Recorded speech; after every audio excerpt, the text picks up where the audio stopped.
River police officers have themselves complained to Thames News about plans to cut patrols between 2 a.m. and 6.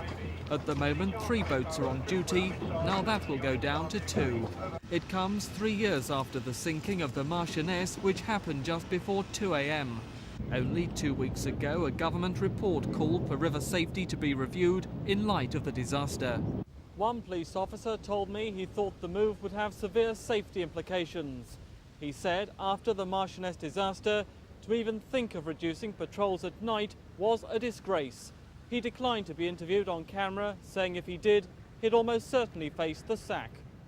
Police admit fewer boats will be on patrol in the early hours. They say resources are being moved to busier times of the day. What I'm doing, I'm diverting manpower between the hours of 2 a.m. and 6:30 a.m. to deal with what I feel is a more critical time.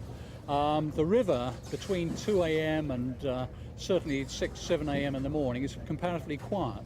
When you start looking at the river during the daytime and especially during the evening up until 2 a.m, then it's very busy. And what we've got to introduce is, I feel, a more flexible system of policing to cater for the needs of the river community. Meanwhile, some families of those who died on the Marchioness have been to Westminster Coroner's Court to try to get an inquest into the disaster reopened. It was adjourned 2 years ago to allow a prosecution of Douglas Henderson, the master of the boat which collided with the Marchioness. Juries at 2 subsequent hearings failed to agree a verdict. Some families want the matter to rest. Others say unless the inquest is reopened, they'll take Coroner Dr. Paul Knapman to the High Court. We have now just heard that the boats are being cut from 3 to 2. More people died off of the boat in the River Thames than on the boat that night. We have an inquest that potentially is not going to be resumed, which is the last route for an investigation into the river and to safety measures on the river.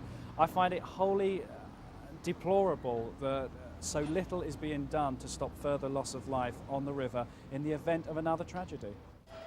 The coroner will announce his decision on reopening the inquest on Friday. This is Mike Pearce for Thames News.